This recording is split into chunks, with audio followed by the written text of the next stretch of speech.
પશ્યંતિ જ્ઞાન ચક્ષુષા,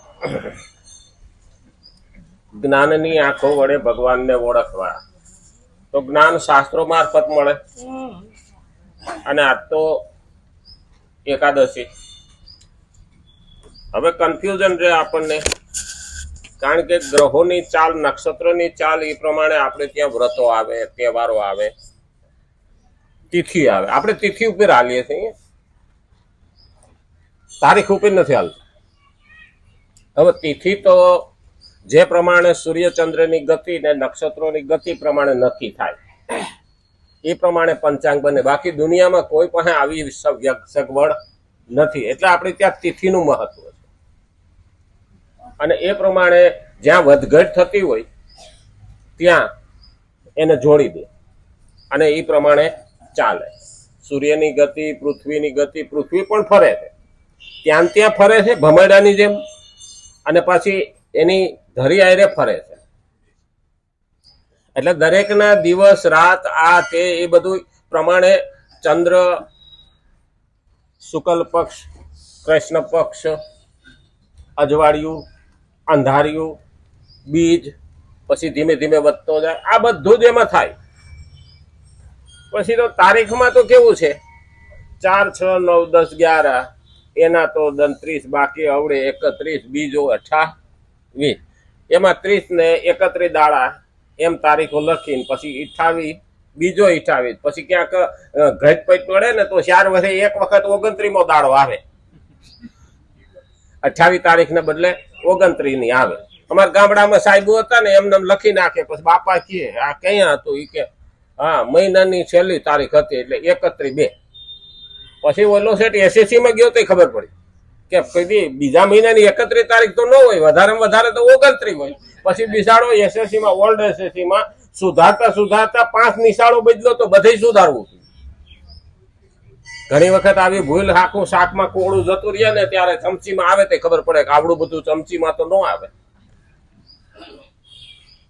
ભૂલો થતી. અને એમાં આપણે આગળ વધવાનું.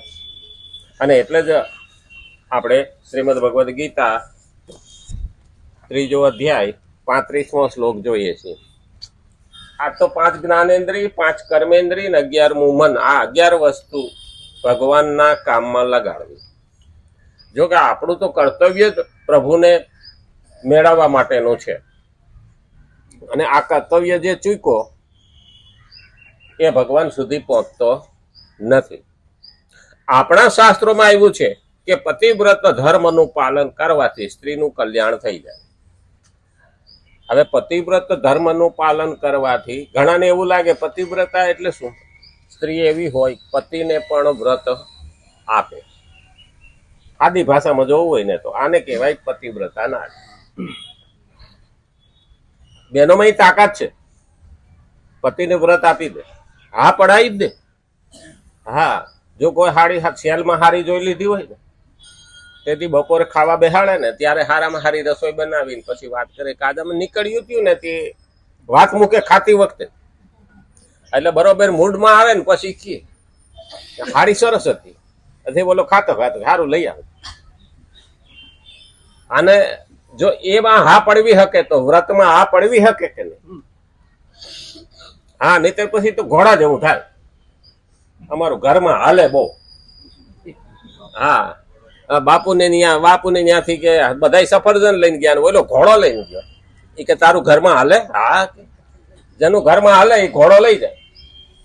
અને ઘોડો લઈને ઘેરે ગયો ને એટલે ઘરવાળી કે આજે કોઈ દી નહીં, તમે ઘોડા ઉપર કેમ આવ્યા? એ કે બાપુ એ રાખ્યું તું રાજા. એ કે જેનું ઘરમાં હાલતું હોય એ ઘોડો લઈ જાય, બાકીના સફરજન લઈ જાય. કે હાવ સફરજન લઈને ગયા. હું ઘોડો લઈ આવ્યો કે હું મારું ઘરમાં નહીં હાલતો. કે હા, તમારું હાલે ને. તા તો રાજી થઈ ગયો. તમને ખબર નહીં કે છોકરો ધોળો, છોરી ધોળી, હું ધોળી, તમે ધોળા, આ ઘોડું કા કાળું? રાજાને કયો કે સફેદ આપે. એ કે હા, એ તારી વાત સાચી. કે આપણે બધા ધોળા રહીએ ને. કે અરે ઓલો પાછો ગયો. રાજા કે કેમ આવ્યો? એ કે અમે બધા ધોળા છીએ ને ઘોડું કાળું છે. કે સફેદ લઈ જાવ ને. એ કે ઘોડું મેળ દે, સફરજન લઈ જાય. ઘેરે ગયો તા વાદું બદલી ગયું. કે વાજા બદલી જાય. પતિને વ્રત આપે ને એનું નામ નારી, પતિવ્રતા. પણ ઘણી વખત આપણે એવી ઊંધા અર્થ કરી નાખ્યા છે, એટલે સ્ત્રીને માથે દબાણો મૂકી. તો ત્યાં પતિવ્રત ધર્મની આજ્ઞા દેવાવાળા ભગવાન, વેદ, શાસ્ત્ર વગેરેની શક્તિથી જ કલ્યાણ થાય છે. આ વેદો, શાસ્ત્રો, ભગવાન આ બધાએ આજ્ઞા આપી છે કે આ રીતે રહેવું. આમ જોવા જઈએ ને તો સ્ત્રીના હાથમાં જ આખી આવનારી પેઢીનો પાયો, એટલે સ્ત્રીને મહત્વ વધારે આપ્યું. રામનું નામ લેતા તો કૌશલ્યા નંદન કહેતા, જશોદાનો જાયો, દેવકી નંદન, આવી રીતે કહેતા. પણ અત્યારે તો માયું ફોન પકડાવી દે એટલે કયો ના જાયો કેવો એ સમજ પડતી નથી. હા, અને પછી ફિલ્મમાં ગીત સાંભળીએ કે માં મુજે આંચલ મેં છુપા લે. હવે હા, જીન્સ પહેરીને જાતી હોય ને આંચલ આવ્યું ક્યાં? પેલા તો હાડીના શેડે છોકરાને ઢાંકી દેતી. એટલે પતિની શક્તિથી જ, વેદ, શાસ્ત્ર વગેરેની શક્તિથી જ કલ્યાણ થાય, પતિની શક્તિથી નહીં. ઘણી વખત પતિની શક્તિથી નહીં, વેદ શાસ્ત્રના કલ્યાણથી. કારણ કે સ્ત્રી બાળકની 7 વર્ષ સુધીની એની ગુરુ છે. એની મા તો છે પણ એની ગુરુ છે. શાસ્ત્રમાં તો ત્યાં સુધી કીધું 6 મહિના સુધી બાળકને એની માના અવાજ સિવાય કોઈનો અવાજ સંભળાવવો જોઈએ નહીં. અટાણે તો ડીજેના અવાજ સંભળે, પછી મોટો થાય એટલે નાચે ને કા નચાવે. બહુ મહત્વનું કીધું છે કે માં એની બાળક જન્મે ત્યારે કાનમાં મંત્ર કે બાળક, એટલે માં ઉપર બહુ જવાબદારી છે. એટલે કીધું ભગવાન, વેદો, શાસ્ત્રો, ઋષિમુનિઓ અને સંત મહાત્માઓની આજ્ઞા છે. એટલા માટે ધર્મ પાલન કરતા કરતા મૃત્યુ તો થાય તો તે ઉપદેશકોની શક્તિથી કલ્યાણ થઈ જાય છે. એમાં કિંચિત માત્ર પણ સંદેહ નથી, શંકા નથી. ગઈકાલે આપણે શંકાની જ વાત કરતા હતા કે જયારે મહાભારતની વાત ચાલતી હતી અને જન્મેજય રાજાએ વાંચ્યું કે એક હાથમાં 9 ને એક હાથમાં 13 હાથી ભીમે આકાશમાં ચડાવ્યા, એના હજી ખોખા ઉપર છે. તો જન્મેજય કે અમારા દાદાએ ચડાવ્યા હજી સુધી થોડા ભાઈ. મનમાં શંકા થઈ, બોલ્યો નહીં, પણ પેલી બ્રહ્મ હત્યા ઉતરી નહીં.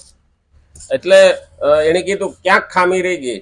જન્મેજય વાત કરી એટલે વૈશંપાઈ ઋષિએ કીધું કે ભાઈ તારા મનમાં ક્યાંક શંકા આવી હોવી જોઈએ. તું મહાભારત સાંભળતો હતો, આપણે ભગવદ્ ગીતા સાંભળતા હોઈએ ને, મનમાં શંકા આવે ને, આવું થોડું હોય. એટલે એ ચેપ્ટર જતું રહ્યું આપણામાંથી. એ શંકા ક્યારેય સમાધાન થવા દે નહીં. તો આની બ્રહ્મ હત્યા ના ઉતરી. એટલે એને વાત કરી કે વિચારતા હા કે મને શંકા એક જગ્યાએ આવી, હું સાંભળતો હતો ને, તમે કીધું 9 હાથી ને 13 હાથી અમારા વડવાઓએ ચડાવ્યા હતા ભીમે આકાશમાં, એના ખોખા હજી છે. તો કે હોય ને, અને પ્રાણાયામ કરી વાયુને રોકી અને ખોખા ઉતારીને દેખાડ્યા. જોશે ને કે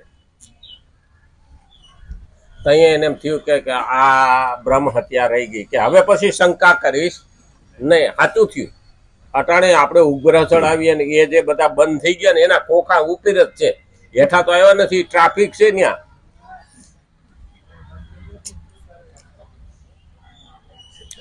એટલે પેલું યાદ રાખવાનું, કોઈ બાબતમાં, વેદ શાસ્ત્રની બાબતમાં શંકા કરવી નહીં.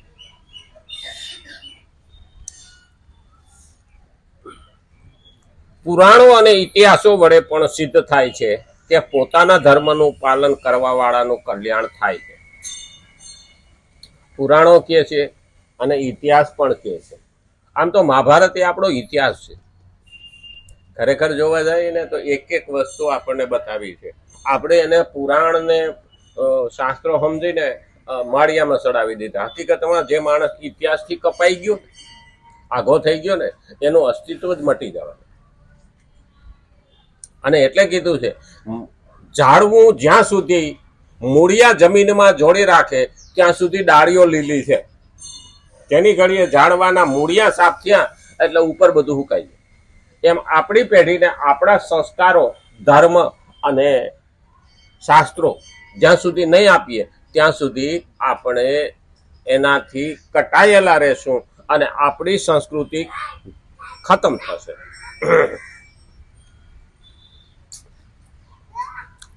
અને એટલે કીધું કે પોતાના ધર્મનું પાલન કરવા વાળાનું કલ્યાણ થાય. હવે પોતાના ધર્મનું પાલન એટલે કર્તવ્ય, એનું કલ્યાણ થાય છે.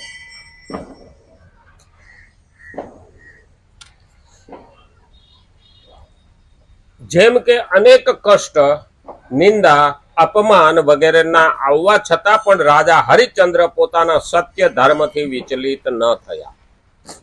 આ દાખલો દેવો હોય ને, સત્યવાદી હરિશ્ચંદ્ર. હા, ઘણા બોલતા હોય ને, બહુ મોટી મોટી વાતો કરતા હોય ને, કે તું તો બહુ મોટો હરિશ્ચંદ્ર થઈ ગયો. હરિશ્ચંદ્ર જેવો કોઈ સત્યવાદી નથી. આપણે તો દસ્તાવેજ ઉપર સહી કરી દીધી હોય ને કે હું તને એટલું દાનમાં આપું છું, તોય પાછું માગવા વાળા, અને અથવા દસ્તાવેજ કર્યો હોય તોય નથી દેતા. એ તો કે લખી દીધું છે ક્યારેક નશામાં. હરિશ્ચંદ્ર એ સપનામાં આપેલું વચન હતું વિશ્વામિત્રને. સપનામાં આપેલું વચન હતું અને એની પરીક્ષા લીધી હરિશ્ચંદ્રની. સપનામાં આપેલા વચનને સાર્થક કરી બતાવ્યું હતું, પણ એ પરીક્ષા એવી લીધી કે પતિ પત્નીને બાળક વેચાણા અને લેવા કોઈ તૈયાર નહોતું. દાડા માણાના સમય બદલે ને, સમય બળવાન છે. એક સમયનો રાજા અને એને ખરીદનાર કોઈ નહોતું. ત્યારે હરિશ્ચંદ્રને મહાણમાં જે અગ્નિદાહ પેલો ખડકવા વાળો હોય, ચિત્તા ખડકવા વાળો, એની જ ખરીદો હતો. કોઈ લેવા તૈયાર નહોતો. ત્યારે સમય પ્રમાણે હાલવું જોઈએ. માણસ સમજી જવું જોઈએ કે સમય કોઈને છોડતો નથી.